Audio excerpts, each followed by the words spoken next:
Imagine stepping back in time. It's Constantinople, January 532. You're there. The air, it's not just winter cold, is it? No, not at all. It's thick. You can almost taste it. Right, with spices from, the east. Right. And that sharp salt smell from the sea. Exactly. It hits you straight away. This is the center of everything. The crossroads of the world right there. And as you walk through these huge forms, the sound, it's like 100 languages swirling around you. A real cacophony. Yeah. Tells you everything about the empire, doesn't it? Sprawling, ancient, buzzing. Then you look up these incredible churches, the domes, just soaring. Feels like they're touching the sky. Monuments to faith, yeah. A faith that hadn't just survived, it had conquered an empire. And right in the middle of it all, the Great Palace. It sounds like a maze. Oh, it was. A labyrinth, they called it. Opulent halls, secret passages, you name it. Where the fate of millions was decided. Yeah. By one guy. Pretty much. It was definitely a glittering jewel, no doubt about that. A real statement of power and art. There's always a but, isn't there? There usually is, especially with something this grand. It was breathtaking, yes. Immense power, centuries of wealth, smart location. All true. But underneath all that gold and marble, Constantinople was a city on edge. Seriously on edge. Like embers glowing just under the surface, ready to flare up. So the very things that made it great were also its weakness. Paradoxically, yes. Yeah. That vast wealth created this huge, brutal gap. You had the fabulously rich living in luxury, showing it off. And then the desperately poor. Right. Struggling just to survive in these crowded, frankly, squalid areas. It wasn't just money. It was two different worlds, a massive chasm. And the diversity. All those languages. Made it cosmopolitan, sure. Yeah. The most in the world, maybe. But it also made it a tinderbox. Competing interests, ancient grudges, religious tensions, explosive stuff. Plus the emperor's absolute power, that must have played a role. A huge role. Meant to be stabilizing, right? Yeah. Quick decisions, unified rule. But in reality, it bred resentment. Deep resentment among people who felt completely powerless, ignored. So a glittering jewel built on, what, fault lines? That's a perfect way to put it. A beacon of civilization, absolutely. But resting on these deep social, economic, political fault lines, just waiting for a tremor. A magnificent balancing act, then, but incredibly fragile. Exactly. And nowhere were those tensions clearer, more raw than the Hippodrome. Ah, the Hippodrome. Not just for chariot races, then. More than just entertainment. Oh, much more. It was the beating heart of the city in so many ways. Politically, it was the main outlet, maybe the only outlet for ordinary people. So between cheering for their favorite charioteer, they could shout their complaints, make demands, air their frustrations right there in front of everyone, including the emperor. So they felt like they had some say, a little bit of power. Even if it was fleeting, yes. A sense of agency in a system that was otherwise totally top-down. It was this delicate dance of power. A managed spectacle. Very carefully managed, usually. The emperor up in his special box, the kathisma. He was a captive audience, literally. He really was. He had to listen to the cheers, sure, but also the jeers, the demands. It forced a kind of dialogue, however basic. But you said that dance had become more dangerous. Much more dangerous. In the years leading up to 532, things had shifted. Those two big chariot racing factions, the blues and the greens, they weren't just fan clubs anymore, not by a long shot. What had they become? They'd morphed into this potent mix, part street gang, part political party, part, paramilitary group almost. Their influence was everywhere. Wow. So organized forces within the city, not just loose groups of fans. Definitely organized. It's crucial to understand that. They were powers in their own right. Almost like shadow governments in certain districts. How structured were they? Surprisingly structured. They had their own leaders, often powerful figures. They had their own territories, clear boundaries within the city. And they definitely had their own agendas, politically and socially. So you'd know if you were in a blue or green area? Oh, absolutely. Blue banners and graffiti here, green symbols just a few blocks over, different rules, different loyalties enforced. And their rivalry wasn't just shouting at the races. It spilled into the streets. Violently. Clashes were common, often brutal, almost like organized street battles. Allegiance to a color wasn't trivial, could be life or death. It decided where you lived, worked, who you knew. A city divided. That sounds terrifying for everyday life. It must have been incredibly tense. Imagine just trying to get across town. So the Emperor Justinian, he must have been walking a tightrope with these factions. A very difficult tightrope. And interestingly, Justinian himself, he actually had ties. Before becoming emperor, he'd been a big supporter of the blues. That's common, right? Politicians picking a side. Very common. But once he got the throne, he tried to step back, aimed for neutrality, impartiality. Sounds noble, fair governance. On paper, yes. A very noble ambition, totally in line with his belief in order and fairness. But in practice? In practice, it was kind of backfiring. His attempt at neutrality wasn't really working. The Greens felt betrayed, abandoned by an emperor who used to back their rivals. They grew more resentful. And the blues, his old side. They felt snubbed too. Maybe they felt emboldened by the past connection, expected continued favor. Now they saw him as weak, maybe even a traitor for not sticking with them. They became more arrogant, more demanding. So instead of calming things down, his neutrality actually made it worse. Pretty much. He alienated both sides for different reasons. The city wasn't just tense anymore. It was a powder keg, primed, just waiting for a spark. Both sides felt wronged. And Justinian himself, the man behind the throne, he sounds like a complex character. Oh, absolutely. A man of real contradictions. Yeah. Physically, not what you might expect. How so? Descriptions say he was, well, shortish, round, pleasant face, curly hair, maybe starting to gray a bit. Not exactly an imposing warrior king figure. But looks can be deceiving. Completely. Behind that fairly ordinary exterior was this restless, incredibly ambitious mind. Always working. Tireless work ethic, you hear that a lot. Astonishingly so. Yeah. Worked through the night often. And he had this unshakable belief in himself, in his destiny. He genuinely thought he was God's instrument on earth. God's chosen instrument to do what? To restore the Roman Empire to its old glory. Geographically, spiritually, legally, the whole package. He saw it as his divine mission. John Malalas called him magnanimous and Christian. Exactly. It wasn't just ego. It was this deep spiritual conviction driving him, even when it clashed with, the political mess on the ground. So a quiet outside, but this intense inner fire, fueled by a god. What was his main obsession, though? What really drove his early reign? Law. Simple as that. He was obsessed, utterly obsessed with order. And he believed the only way to get a just, stable empire was through clear, consistent, universal law. Makes sense for a huge empire. You need a unified framework, right? Yeah. So he spent most of his first 5 years compiling this massive legal code, the Corpus Juris Civilis it came to be called. Not just collecting old laws. Systematizing, revising centuries of Roman law, trying to bring clarity to this huge, chaotic mess of old edicts and rulings. It ended up being his most lasting legacy, actually, more than the wars. And he really got into the weeds with it. Absolutely, down to the smallest details. Property rights, inheritance, sure, but also things like, who's liable if a dog bites someone in the forum, or the exact rules for different contracts. Wow, that's dedication. It showed his intellect, his stamina, definitely, but maybe also a kind of naivety. How so? This belief that you could actually tame messy human reality, passions, prejudices, anger, just by writing elegant laws. He tried to legislate emotion out of the picture, almost. Which brings us back to the factions, doesn't it? His attempt at neutrality, distancing himself from the blues, that sounds like it came from the same place. Order, logic, impartiality. Exactly. It fits his character. But as we said, it was a political disaster. Because people remembered his past favoritism. They did. The Greens felt betrayed. The Blues felt abandoned, saw him as weak for not backing them anymore. He just couldn't win. He was stuck. And this was all happening while he was under huge pressure from other things, too. It wasn't just the factions causing problems. Oh, not at all. The pressures were immense, relentless. First, there was the war with Persia. The Sasanian Empire, always a tough fight. And expensive. Yeah. Hugely expensive. Drained the treasury. So, to pay for the war and for his ambitious building projects, he wanted Constantinople to look the part he had to raise taxes. Which never goes down well. Especially not these taxes. They were brutal and enforced ruthlessly, which bred massive resentment from the rich landowners right down to the poorest workers. And the officials enforcing these taxes? Weren't popular either. Guys like John the Cappadocian as a praetorian prefect. Brilliant, maybe, but totally despised. Why? John was notorious for his efficiency in tax collection, torture, seizing property, you name it, feared by everyone.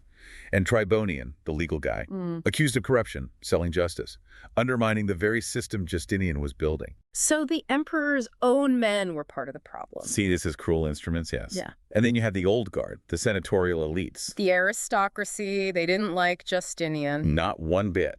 He was an outsider to them. Came from humble beginnings, from the provinces. An upstart, they thought. No right to rule them with such absolute power. They felt their own influence shrinking. So a complex mix. Unhappy populace, unpopular officials, resentful elites. And then there was Theodora. Ah, yes. Theodora, hugely important. Not just his wife, she was empress, advisor, confidant, genuinely the love of his life, by all accounts. A real partnership. Seems like it. Mutual respect, intellectual equals. Pretty unusual for the time. But controversial. Her past was a major issue, wasn't it? Especially for the elite. Oh, massively controversial. It fueled a lot of that aristocratic sneering. Her past as an actress. Which basically meant? In that society, it was pretty much synonymous with being a prostitute.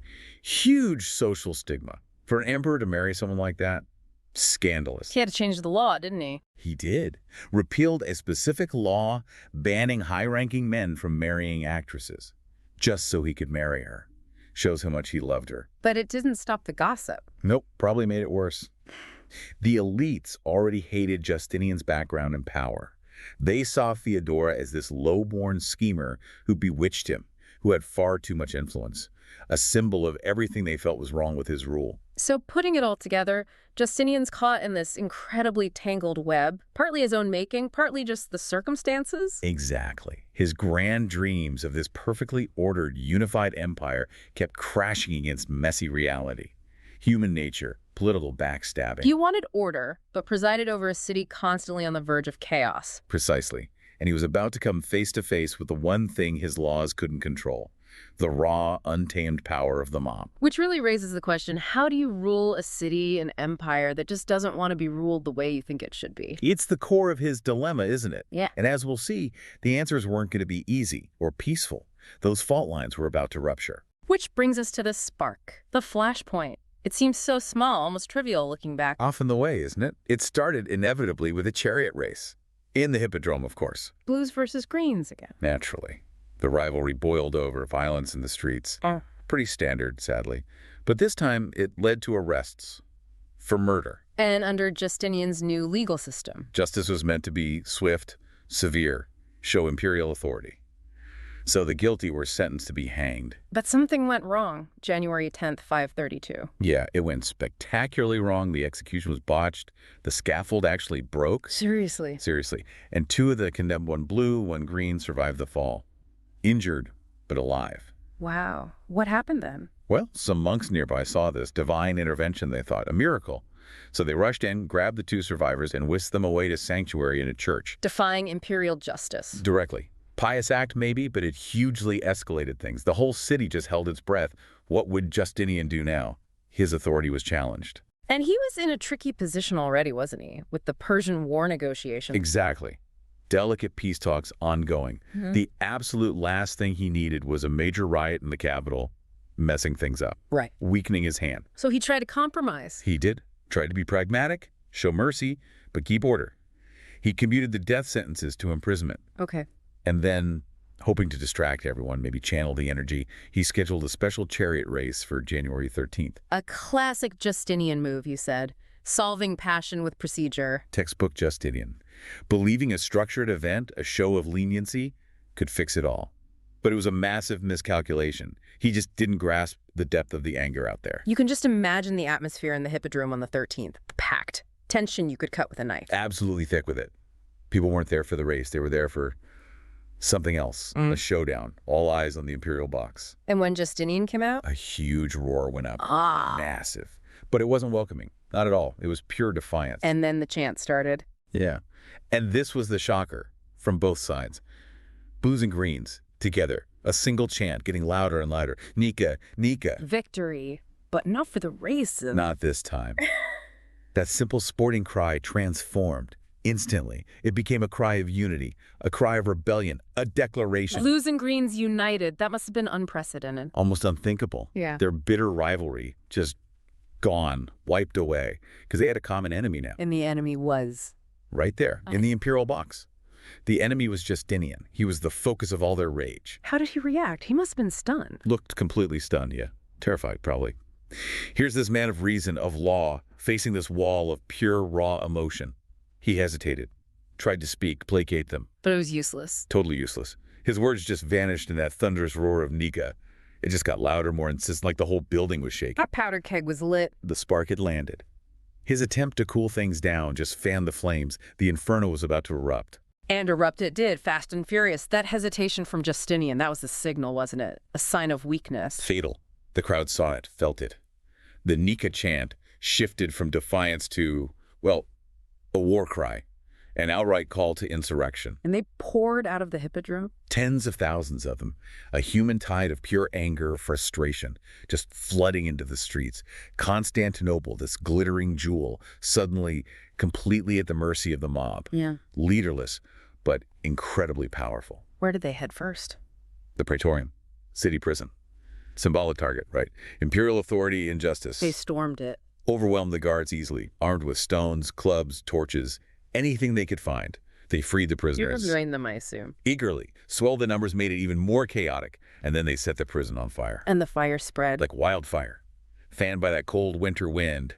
Timber buildings, markets, and went up fast. This guy just glows. This horrible, angry orange. The city was burning.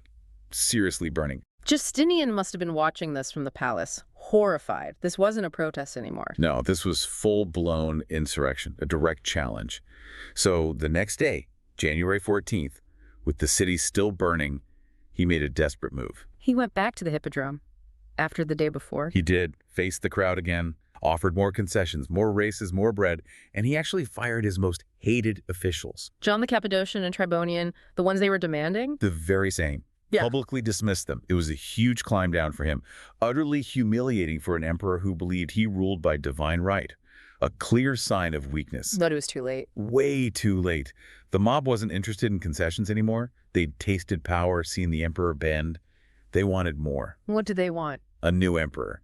The Nika chants started mixing with new cries. Hypatius! Hypatius for emperor! Hypatius, nephew of the old emperor Anastasius. That's the one. They wanted a change at the very top, a return to what they saw as maybe a better time. So Justinian retreats to the palace again, realizing this is now a coup attempt. Exactly. Pale, probably terrified. There's basically a prisoner in his own home now, watching his capital burn. And the fires kept spreading. The Senate House, gone. Reduced to ruins. All those records, libraries, ash. And then the Hagia Sophia. The unthinkable. The original Hagia Sophia, the spiritual heart of the empire. Engulfed in flames, the roof crashed in. It wasn't just buildings burning. It felt like the city itself. Its symbols of law, faith, empire was being erased. A total catastrophe. Well, the city's burning. There's political maneuvering going on too, right? The elites saw their chance. Oh, absolutely. Behind the chaos, the old senatorial aristocracy, the ones who always resented Justinian, they saw this as a golden opportunity. Not to help the rioters, but to use them. Precisely. They weren't interested in the factions' problems or the price of bread. They wanted power back, their power. They saw the riots as a chance to co-opt the anger, hijack the movement. It shows how popular anger can be manipulated, doesn't it? Textbook example. A spontaneous outburst turned into a tool for an ambitious cabal. The mob became their weapon, their Trojan horse to get rid of Justinian. And their candidate was Hypatius. Yes. Noble birth, connection to the previous emperor. He looked legitimate to them, unlike Justinian, the upstart. He represented the old order they wanted back. Was Hypatius keen? Did he want the throne? Actually, no. He was apparently very reluctant. A quiet man, not ambitious. He knew the path to the throne, especially this way, was usually paved with blood. His own, potentially. So how did they persuade him? Immense pressure. Played on his sense of duty, family loyalty, saving the city from chaos. Painted him as the only one who could restore order. Eventually, facing all that, he gave in. Relented, accepted the poison chalice. And they made it public, in the Hippodrome. Right back where it started. Took him there, amidst the roaring crowd, the smoke, crowned him with his simple gold collar, raised him up on a shield, that ancient ritual of acclamation. Making him the figurehead. Exactly. The formless mob now had a leader, a symbol. The coup wasn't a backroom plot anymore. It was a public spectacle, seemingly ratified by the people, gave it a dangerous veneer of legitimacy. Justinian was now effectively deposed. And back in the palace, Justinian's watching all this, despairing. Utterly. The city seemed lost. His army was nowhere or had joined the rebels. His advisors were terrified, just telling him to run. Save himself. Yeah, save his own skin, basically. They even had a ship ready in the harbor. Escape was the only sensible option, they argued. Save his life, maybe regroup later. It sounds like the end for him. It really did. He was apparently preparing to give the order to leave, abandon Constantinople. But then, something unexpected happened. What? The Thrace garrison arrived. A unit of loyal, battle-hardened soldiers. They'd somehow made it through the chaos to the palace. How many? A large force. Not huge, maybe a few thousand. But their arrival changed everything. Suddenly, flight wasn't the only option. There was a choice. A choice. A terrible, bloody choice. Fight or flee. And that's when the Council War began. The one that would decide everything. The air in that room must have been electric. You can just picture it. The council chamber, fear hanging heavy in the air, advisors whispering, urging him, flee, flee now. Their faces pale, voices urgent. The city's lost, the mob's unstoppable. Stay and you die. That was the message. Unanimous. And Justinian, the man of destiny. He was faltering. Badly. His nerve was going. Looking out at the burning city, seeing maybe not an empire, but a tomb, he was this close to giving the order to run. But then... Then the doors opened. And Theodora walked in, uninvited. Which was unheard of a woman in a war council, especially this war council. But she came anyway. Moved with this incredible grace, but also this confidence that just silenced everyone. Her eyes were apparently blazing. She looked at the advisors, then at Justinian, slumped in defeat. And she spoke. Her voice clear, not panic. Clear and steady, they say. Cut right through the fear. She didn't waste time. What did she say first? She challenged the whole situation. Right. Immediately. My lords, she starts, looking right at them. The present occasion is too serious to allow me to follow the convention that a woman should not speak in a man's council. Just like that. Dismissing the rules. Wow. Setting the stage. Completely. She continued. Those whose interests are threatened by extreme danger should think only of the wisest course of action, not of conventions. Basically telling them to stop worrying about propriety and start thinking straight. They expected tears, maybe please. They got logic, forceful logic. And then came the core of it, the famous lines. Yes. She looked at Justinian, looked around the room. In my opinion, she declared, flight is not the right course, even if it should bring us to safety. No running. It is impossible for a person having been born into this world not to die, but for one who has reigned, it is intolerable to be a fugitive. Stark choice. Die a ruler or live as nothing. And the most iconic part. Directed straight at Justinian. May I never be deprived of this purple robe, and may I never see the day when those who meet me do not call me Empress. Pure defiance. And then the clincher. As for me, I agree with the adage that the royal purple is a fine burial shroud. Basically, I die here as Empress, or not at all. That was the message. Chilling, powerful, it hit them like a physical blow. Silence in the room. Absolute silence. Her words shamed them, reminded them of duty, of what the empire stood for. Defined nobility not by birth, but by courage, right then and there. And Justinian, how did he react? He looked at her and saw not the actress, not the controversy, but the empress, his empress, the true ruler in that moment. He saw his own conviction mirrored, reignited. He stood up. Stood straight up, his back straight, his voice suddenly firm again. We will stay, he declared. We will fight. The decision was made. Irrevocably. The turning point. Fate sealed. Now it was down to action. Brutal action. Generals Belisarius and Mundus were summoned. The plan. Simple, ruthless, absolute. No more talking, only blood. So, Belisarius, he's the one tasked with carrying this out. Young, but experienced. Very experienced, but battle-hardened. More comfortable on a horse leading troops than in palace politics. A man of action, not words. Understood orders, understood the sword, and utterly loyal to Justinian. And Justinian lays out this plan. Audacious and ruthless, you said. Absolutely. No fighting in the streets, that would be chaos. No, the target was the Hippodrome itself, trap the rebellion where it was born. All or nothing. Completely. A massive gamble. But it was decisive. Belisarius stood there, listened, impassive. Yeah. Didn't question the morality. It was an order from his emperor. His job was to execute it. And it was a two-pronged attack. Psychology first. Right. First part was for Narses, the eunuch. Not a soldier, but a master of intrigue, whispers, understanding people's motives. What was his mission? Go into the Hippodrome, unarmed, seemingly vulnerable, but carrying a big bag of imperial gold. Not just to bribe people. No, more subtle. Find the blue leaders. Remind them Justinian used to be their guy. Remind them Hypatius was a green. Use the gold, the memory of past favors, to sow division. Exploit those old hatreds that were just temporarily papered over. Dangerous mission. Hugely dangerous. Could have been killed instantly. But Narses knew how to play that game. The art of persuasion. The power of self-interest. And the second prong. The military one. That was for Belisarius and Mundus. Take their loyal troops, surround the Hippodrome stealthily, seal every single exit, gates, arches, everything. Trap the whole mob inside. And then? Then, When Narses gives the signal or when the division starts, they strike, attack from all sides. Not containment, a massacre. Unequivocally. A plan for a massacre. Maximum casualties, crush the rebellion completely. Belisarius accepted it. He'd do what was necessary. For the emperor, for the empire, no matter the cost. Inside the Hippodrome, it must have been chaos, but celebratory chaos. Before the attack. Absolutely. A cauldron of noise, emotion. 30,000 people packed in there, cheering, celebrating. They thought they'd won. Hypatius is on his makeshift throne. The conquering hero. Peak elation. And into this walks Narses. Small, unassuming. Like a ghost almost. With his gold and his sharp tongue, finds the blue leaders in the crowd, faces flushed with victory. And he talks practicalities, not loyalty. Exactly. Doesn't appeal to ideals, talks self-interest, reminds the Justinian was their patron, points out Hypatius is green through and through. What's a green emperor going to mean for you? Planted that seed of doubt, of old rivalry. And it worked. Like a charm. That cold logic, that appeal to factionalism.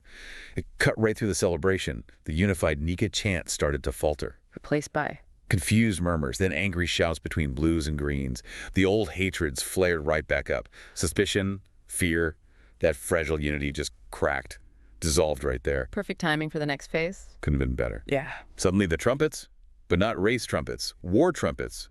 Chilling sound. And the gates. Slam shut, clang, one after another, trapping everyone inside. Then Belisarius and Mundus appear at the entrances, swords drawn, grim faces, troops forming a wall of steel. The mood must have flipped instantly. From celebration to sheer panic, the victorious army became a trapped animal, cornered, helpless. And the killings started. Immediately, systematically, no distinction. Blue, green, rioter, spectator, didn't matter. Soldiers moved through the stands, swords rising, falling, relentless. Just cutting people down. Cold, efficient, brutal slaughter. People screaming, trampling each other, trying to get away, but there was nowhere to go. The sand of the Hippodrome. Soaked with blood, turned crimson, the cheers replaced by screams of agony, terror, the Nika chant, just a pathetic whisper drowned out by death. 30,000. 30,000. But at the end of the day, silence. A gruesome, chilling silence. Hypatius dragged from his throne, executed without mercy, body dumped in the sea. The Nika riots were over, extinguished in blood. That silence after the massacre must have been profound, a city in shock. Deeper than any noise, the silence of trauma. The streets empty, stained with blood and soot from the fires. The sky just gray, lifeless.